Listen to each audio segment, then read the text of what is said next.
To make this video by exploring Frank Tufano. I'm not going to play the video because it's not really that important. It seems like Frank is simply trying to justify the consumption of alcohol, probably due to stresses in his life. The guy does lead a very high stress life, I'm not going to lie. But this is the thing. He's talking about the healthiest alcohol, okay? And this video contains, lots of blah, blah, blah, quality of the alcohol. He gets into this biodynamic farming crap. I mean, biodynamic produced anything is just nonsense anyway. Scotch versus bourbon, comparisons by country, wine, beer, spirits, ice, and glassware. Okay, so, and the other thing is with Frank is he likes to see himself as a sort of gourmet, but the fact of the matter is the best kind of alcohol to consume is no alcohol. He even did a video about this years back, but now it seems that he's trying to justify, and probably in his own mind, the consumption of large quantities of alcohol. He's probably developing either problem drinking or alcoholism, I would assume. I'm not trying to say that that's what's happening, but that's what it seems like if you ever work with people that are in the throes of addiction. Okay, now I'm going to move on. So it's important to understand that excessive alcohol use is dangerous. This is from the CDC. Binge drinking, defined as consuming 4 or more drinks on an occasion, or a woman, or for a woman, or 5 or more drinks on occasion for a man. People that remember their youth, I was a problem drinker back in the day, I'm not going to lie. Okay, it's very rare that you're going to consume under 5 drinks, whether you're going out to the bar, whether you're going, you know what I mean? Anybody that remembers their youth when they were a teenager or what have you, if they engaged in drinking behavior, they remember probably that they were binge drinking or consuming more than they should have. Heavy drinking, defined as 8 or more drinks per week for a woman, or 15 or more drinks per week for a man. Any alcohol use by pregnant women or anyone under the age of 21. Okay. So each year in the United States, excessive alcohol use is responsible for 140,000 deaths, shortening the lives of an average of 26 years. 1 in 5 deaths among adults aged 20 to 49. 249 billion plus in economic costs, or $2.05 a drink. The health effects of excessive alcohol use: high blood pressure, heart disease, stroke, liver disease, cancer. You guys can read this on your own. Immediate health effects: excessive alcohol use has immediate effects that increase the risk of many harmful health conditions, including the following: injuries, violence, and poisonings, unintended pregnancy and sexually transmitted infections, poor pregnancy outcomes. Okay, and CDC's response to excessive alcohol abuse, blah, blah, blah, or alcohol use, we already know this.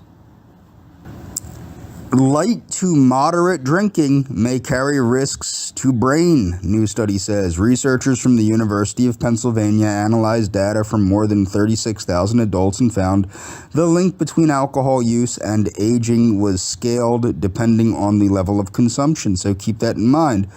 Light to moderate drinking may carry risks. They found the difference between consuming 0 and 4 drinks was equivalent to more than 10 years of aging.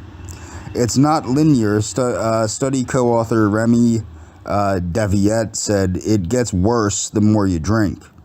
The new study shows light to moderate alcohol consumption could carry risks to the brain, including a reduction in brain volume. Researchers from the University of Pennsylvania analyzed data from more than 36,000 adults and found the link between alcohol use and aging was scaled depending on the level of consumption. Adults aged 50 and over who consumed 2 units, a pint of beer, or a glass of wine per day showed brain damage. And I guarantee you that doesn't matter whether it's biodynamic wine or not. Okay.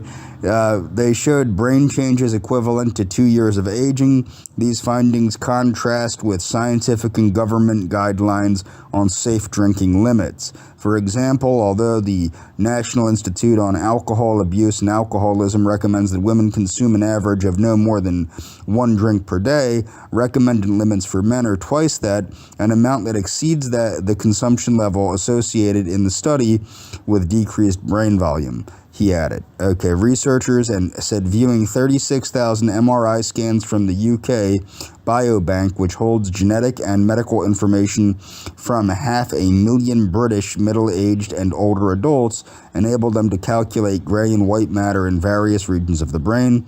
Having this data set is like having a microscope or a telescope with a more powerful lens. Okay, the group controlled for age, height, handedness, meaning left or right-handedness, sex, smoking status, socioeconomic status, genetic ancestry, and location, while also adjusting brain volume data for the size of a person's brain. Volunteer participants from the biobank answered a range of survey questions to gauge their alcohol consumption from 0 to 4 units per day.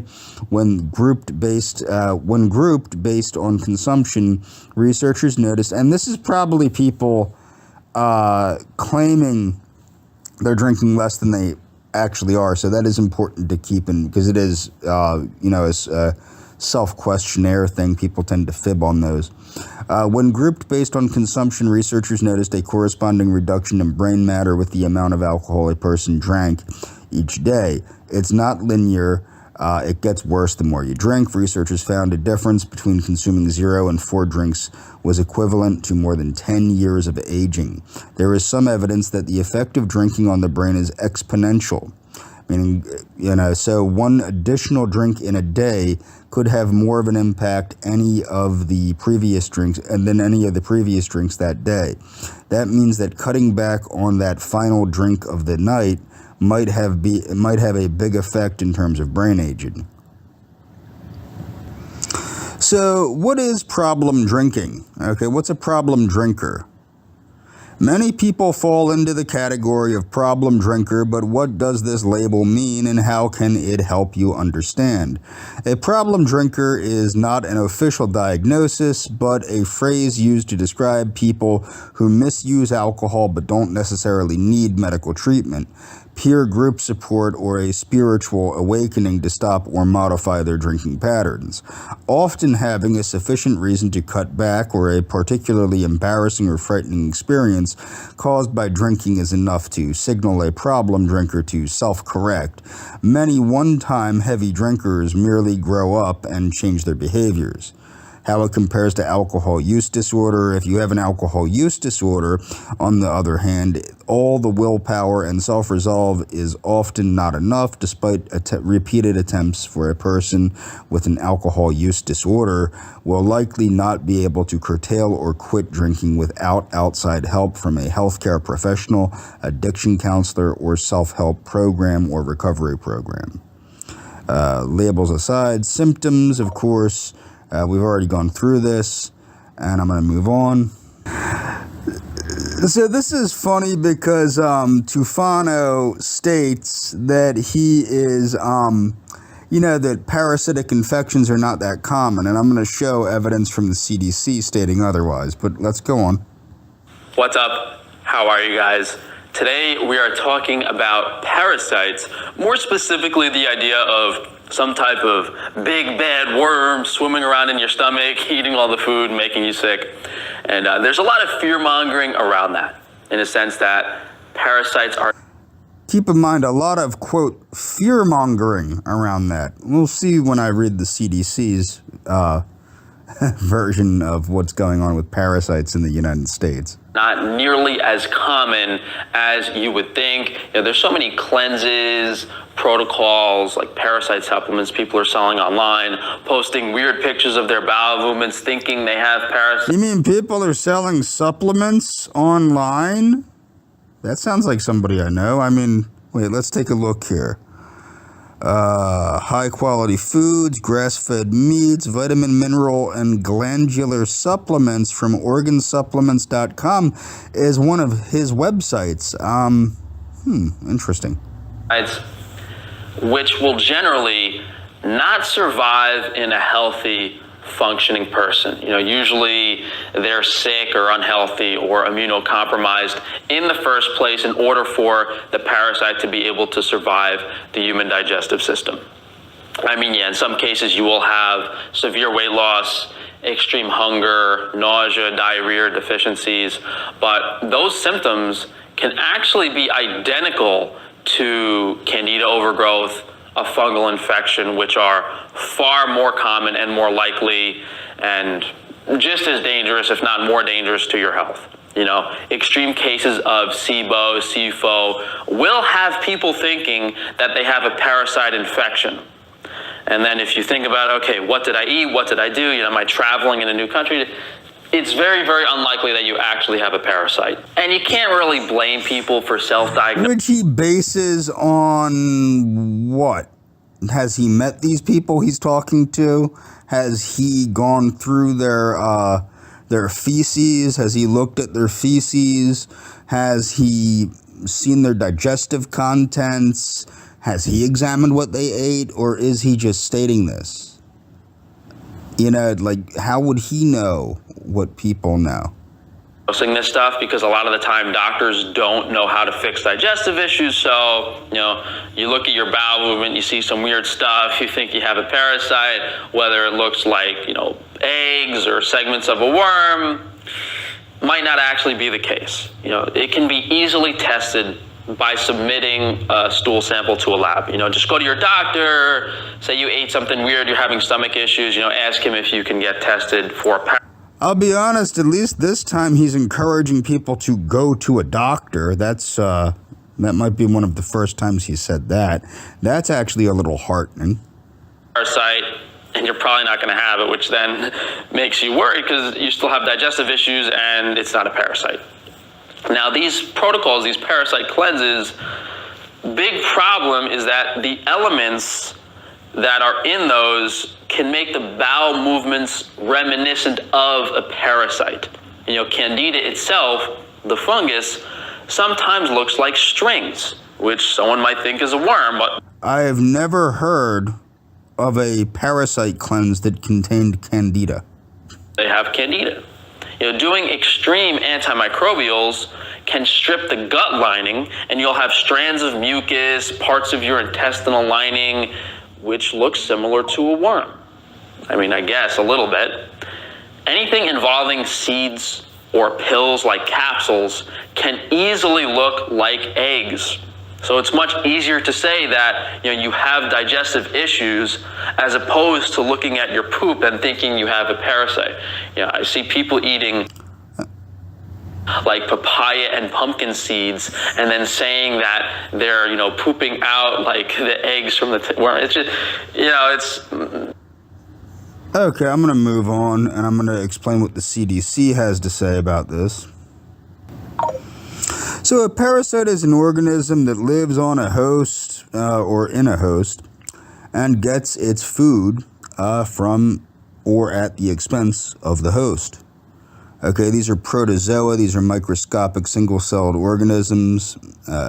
Sarcodina, blah, blah, blah. He went through this in his video, but so he was mostly focusing on the worms, okay? So flatworms, thorny-headed worms, roundworms. Ectoparasites, of course, are, ticks, lice, etc. Okay? Neglected tropical diseases which have suffered from a lack of attention by the public health community include parasitic diseases such as lymphatic filariasis, blah, blah, blah, guinea worm, blah, blah, blah. So let's see here. So what about transmission of parasitic diseases? Zoonotic disease is a disease spread between animals and people. Zoonotic diseases can be caused by viruses, bacteria, parasites, and fungi. Some of these diseases are very common for zoonotic diseases that are caused by parasites. The types of symptoms and signs can be different depending on the type of parasite. Okay, pets can carry and pass parasites to people. Some dog and cat parasites can infect people. Young animals such as puppies and kittens are more likely to be infected with roundworms. Wild animals can also be infected with parasites that can infect people. For example, people can be affected by raccoon parasites if they accidentally swallow soil that has been contaminated or infected with raccoon feces. Okay, there are simple steps that you can take to protect yourself and your family from zoonotic diseases. Make sure your pet is under a veterinarian's care. Practice the 4 Ps. Pick up pet. Wash your hands frequently, especially when touching animals. Okay. The parasite can be found in the bloodstream of infected people. The parasite might blah. Okay, so blood transfusions. Blood donor screening. Food. Numerous parasites can be transmitted by food. Okay, and this is important for people that encourage the consumption of undercooked meat. So let's see here. So many protozoa and helminths in the United States. The most common foodborne parasites are protozoa, Giardia, Toxoplasma gondii. And I'm going to go into that. Roundworms such as trichinella and tapeworms such as Okay, so undercooked fish, crabs, and mollusks. Undercooked meat, raw aquatic plants such as watercress, and raw vegetables that have been contaminated by human or animal feces. People might wonder why I encourage the cooking of food. Well, it does help you absorb the food, but it does also help with parasitic issues. So, parasites seem to be uncommon according to Mr. Tufano, but according to the CDC, toxoplasmosis is considered to be a leading cause of death attributed to foodborne illness. More than 40 million men, women, and children in the U.S. carry the toxoplasma parasite, but very few have symptoms because the immune system usually keeps the parasite from causing illness. And I know people are saying, well, he said that the immune system of a person, will kill these things. No, it keeps the parasite from causing illness. It doesn't get rid of the parasite. However, women newly infected with toxoplasma during or shortly before pregnancy and anyone with a compromised immune system should be aware that toxoplasmosis can have severe consequences. Toxoplasmosis is considered one of the neglected parasitic infections of the United States, a group of 5 parasitic diseases that have been targeted by the CDC for public health action. Okay, about toxoplasmosis. Okay.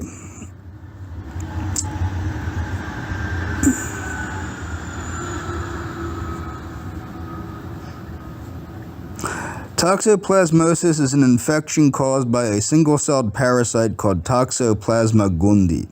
While the parasite is found throughout the world, more than 40 million people in the United States may be infected with Toxoplasma parasite. The Toxoplasma parasite can persist for long periods of time in the bodies of humans and other animals, possibly even for a lifetime. How do people get toxoplasmosis? Eating undercooked or contaminated meat, especially pork, lamb, and venison, or shellfish, for example, oysters, clams, and mussels.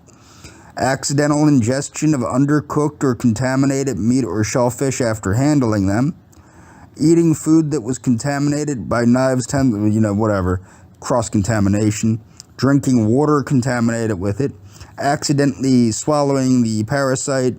through contact with cat feces that contain toxoplasma.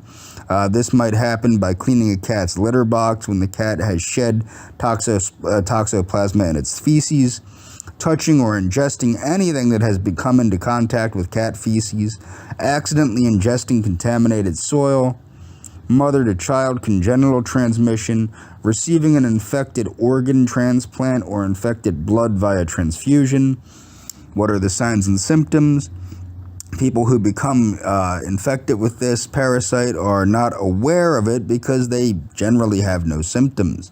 Some people who have, so this is the actual reverse of what he was saying.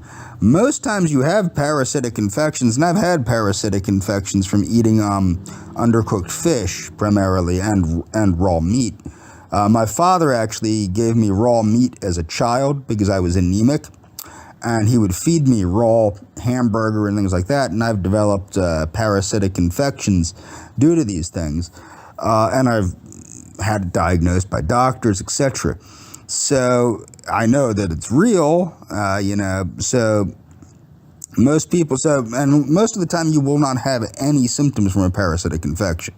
That is true.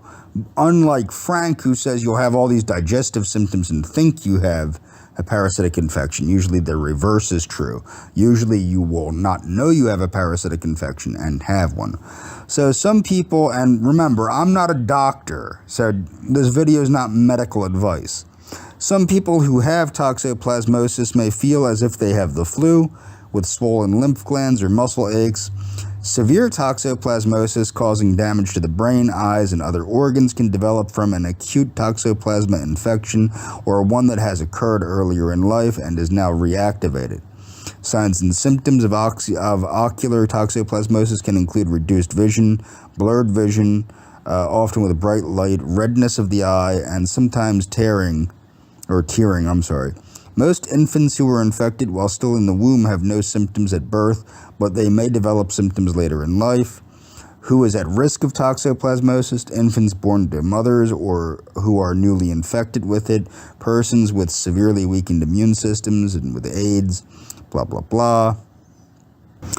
Most healthy people recover from toxoplasmosis without treatment. Persons who are ill can be treated with a combination of drugs, and these are normal anti-parasitic drugs. Pregnant women, newborns, and infants. Pregnant women, newborns, and infants can be treated, although the parasite is not eliminated completely. Keep that in mind, it's not eliminated completely. The parasites can remain within tissue cells in a less active phase. Their location makes it difficult for the medication to completely eliminate them. Persons with ocular disease are sometimes prescribed a medicine to treat active disease by the ophthalmologist. Whether or not the medication is recommended depends on the size of the eye lesion. Persons with compromised immune systems need to be treated until they have improvement in their condition. Reduce the risk from food. To prevent the risk of toxoplasmosis and other infections from food, cook food to safe temperatures. And of course, avoid cross-contamination. For whole cuts of meat, blah, blah, blah, you want to get it to 145 degrees Fahrenheit. For ground meat, blah, blah, blah, 160 degrees. For all poultry, 165 degrees. Wash cutting boards, dishes, counters, utensils, and hands with soapy water. Do not drink unpasteurized goat's milk. You shouldn't be drinking unpasteurized milk anyway. Do not eat raw or undercooked oysters, mussels, or clams. These may be contaminated with toxoplasma that has washed into seawater. The U.S. government and the meat industry continue their efforts to reduce T. gundi toxoplasmosis gundi in meat. Reduce risk from the environment. Avoid drinking untreated water. Wear gloves when gardening. Teach Teach children the importance of washing hands to prevent infection. Keep outdoor sandboxes covered. Feed cats only canned or dried commercial food or well-cooked table food, not raw or undercooked meats. That's a big one. A lot of idiots will feed their animals raw meat, which is an idiotic thing to do. Ensure that the cat litter box is changed daily. The toxoplasma parasite does not become infectious until 1 to 5 days after it is shed. If you are pregnant or immunocompromised, avoid changing cat litter if possible. Keep cats indoors to prevent them from hunting and reduce the chances that they will become infected. Do not adopt or handle stray cats, especially kittens. Do not get a new cat while you are pregnant or immunocompromised. This goes over some of the emerging therapeutic targets against Toxoplasma gondii, update on DNA repair response inhibitors. I don't really want to read the whole thing. I may in the future do a whole video about this, but again, this is talking about the feces of felines, undercooked meat, yada yada. Introduction. Okay. Phytochemicals and potential therapeutic targets on Toxoplasma plasma gondii parasite. Identification of drug target and protozoan toxoplasma, whatever, this thing. Likewise, exploring phytochemical compounds effective against the parasite can lead to the development of new drug agents that can be useful for prophylaxis and treatment. In this review, they searched for relevant literature on the herbs that were tested against T. gondii or gundai or whatever, either in vitro or in vivo, as well as different phytochemicals and their potential activities of major phytochemicals such as alkaloid, flavonoid, terpenoids, and tannins on various target sites of the T. gondii. It is believed that phytochemicals from natural sources are potential drug candidates for the treatment of toxoplasmosis with little or no toxicity to humans. Medicinal plants, a source of antiparasitic secondary metabolites. Okay, this is going over some of the different things, plasmodium, whatever. Introduction: during the evolution of humans, a broad set of parasites have evolved, blah, blah, blah, blah, blah. Plants of several thousand years.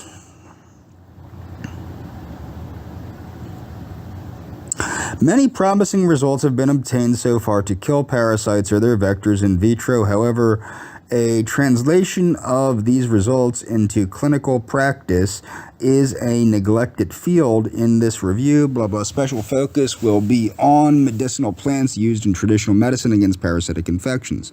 Human parasite and parasitic diseases. Many parasitic infections are the cause of tropical diseases such as malaria, trypanosomosis, different diseases. I'm not even going to waste my time in trying to pronounce them. Antiparasitic medicinal plants and their secondary metabolites, parasites, okay. In order to be medicinally useful, such a drug must have bioavailability and should not intoxicate the patient. First guidance is the determination of selectivity index, blah, blah, blah, which compares the cytotoxicity of the drug against a parasite. Mode of action of antiparasitic cytotoxic drugs. DNA and RNA compounds which damage DNA often have cytotoxic and antiparasitic properties. Okay, another group of DNA damaging compounds. Figure 1. Proteins of the cytoskeletal and enzymes. Okay. This is talking about the dissolving of the phospholipid layer, bilayer, okay, and things of that nature. The nervous system. See, multicellular parasites have a nervous system with a number of important neurotransmitter and neuroreceptor systems. It's pretty cool. Anti-malaria drugs. Human malaria is caused by a unicellular sporozoa. Okay, breakthrough to the 2. Medicinal plants usually contain a complex mixture consisting of several classes of secondary metabolites. It has been postulated that the combinations found in these extracts exhibit synergistic interactions, such as EGCG, which of course comes from green tea, drugs against... Okay. Of course, you can read this on your own, but in this review, the relevant parasitic infections of humans and standard medications are tabulated. Several of the parasites have become resistant to chemotherapy, so alternatives are urgently required. Since vaccination has failed in most instances, the search for small molecules is still an option for malaria. Okay, so most of the antiparasitic properties of extracts and isolated natural products have been tested in vitro only. Blah, blah, blah. Okay, traditional Chinese medicine and other traditional medicine systems employ several thousand of medicinal plants, some of which have known antiparasitic properties. Okay, the success story, okay. Now, I thought this was humorous because in this video, it's Frank's morning routine, and he talks about the consumption of testicles, putting a little extra pep in his step, so to say. And I thought it was humorous, but I also think it's, I'm amazed he hasn't learned anything from the unrealistic health claims that Liver King had made about eating testicles. But let's let Frank explain. How are you guys today? I'm going to show you my current morning routines that I do to keep my energy up, as well as help me recover from the liver damage from the carnivore diet. Now, we've done these individually over the course of the last year or two, but today in this video, I'm going to show you all of them currently up to date. We have the testicle protocol for testosterone, which makes a huge difference for my energy levels. We have the... I would like to see any proof that consuming testicles, any validated proof that consuming animals' testicles, beef testicles or whatever, increases a human's testosterone. I find that very hard to believe. The detox smoothie with the soluble fiber and the flextrose, and then we just have the regular. So here we just have the goat testicles from Frankie's Free Range Meats. So these are goat testicles that he's eating. Let's see how he eats these. We are going to take one out. I'm going to show you guys how I prepare it, and more importantly, how I consume it, especially if, you're not one to kind of eat raw things and you're kind of squeamish with the flavors. Especially, first thing in the morning, who likes to taste the raw testicle? So for me, I usually do half. There's a lot of guys that like the taste of raw testicles. It's leading me to wonder what kind of guy Frankie is, Of a whole one. If you're using like a larger beef testicle, obviously you'd use like a quarter, or if you have a smaller testicle, maybe you'd use the whole one. So we dice it up with a sharp knife. Then I'm going to take like a more heavy duty knife and just kind of chop through it. And this is because we're going to swallow this down. We're not going to chew it. So we want it to be kind of mushy for our stomach to digest it easier. And you don't really want to put this in the blender because, you'll start oxidizing everything. And if you guys haven't done this before, start with like maybe this much max. Don't eat the whole thing. You want your stomach to adjust to this. So after you do it, yeah, you don't want to overdose on goat testicles. A few times with a smaller amount, then you can have a larger amount. All right, guys, so here's the trick. As much as I've been eating, raw meat for years and years, and I don't mind the flavor, it's not something I enjoy. No one enjoys eating this stuff, even if, you can eat it and chew it and down it. Got my spoon. We have our testicle chopped up, and then I have some masticum here with some water. So what I'm going to do is just hold my nose so I don't taste the testicle. I'm going to swallow it down, and I'm going to take the masticum, rinse my mouth with it. So he's literally encouraging the consumption of raw testicles, just like the Liver King did. Okay. Swallow it down, all while still holding my nose. So then after I swallow the masticum and I release my nose, I don't taste it. So let's give this a shot.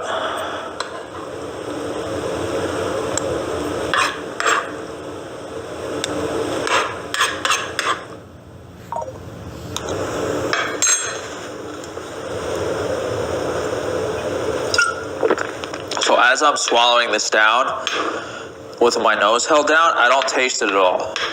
So we swallowed all the testicle.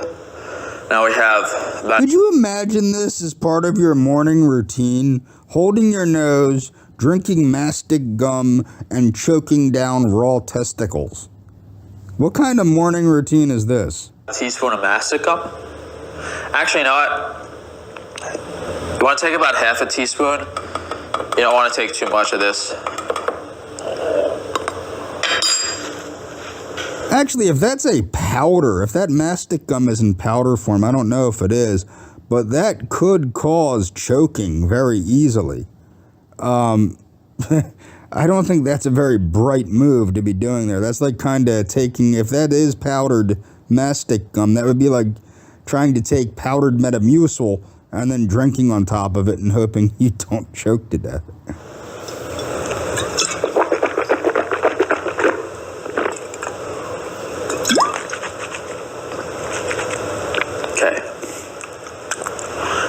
Now when I release my nose, I literally do not taste anything besides a little bit of mastic gum.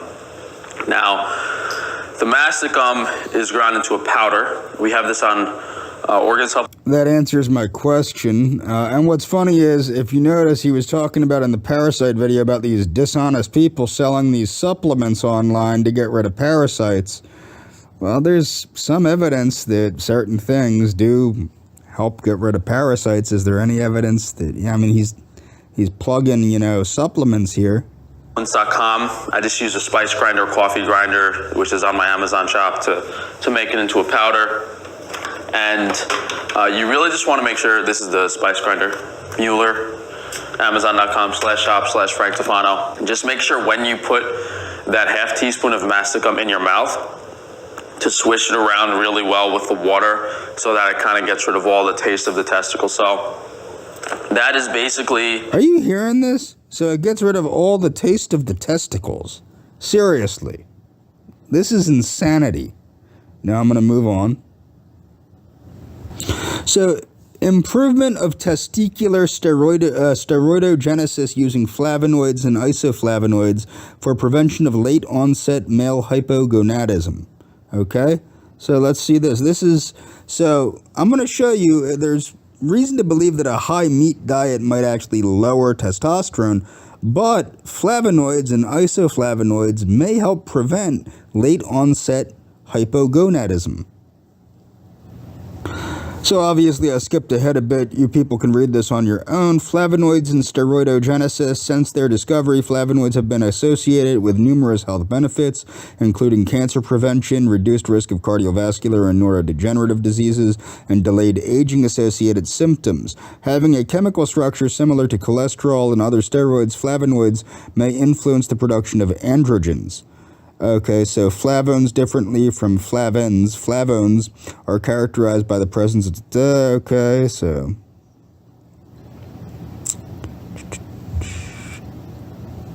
So essentially flavones from flavins and flavones, they stimulate certain pathways that encourage the production of steroidal hormones. Flavanols, especially quercetin, people might know quercetin is one of my favorite supplements, have been well documented for their positive effects on testicular function and steroidogenesis. Indeed, treatments okay, however, there were no changes in serum testosterone. Okay. Quercetin, which does not have an extra quercetin improves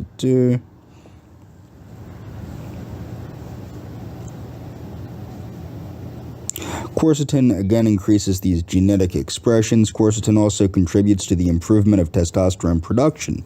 So right there, quercetin, not testicles, but quercetin, contributes to the improvement of testosterone production in rats exposed to cadmium chloride, blah, blah, blah.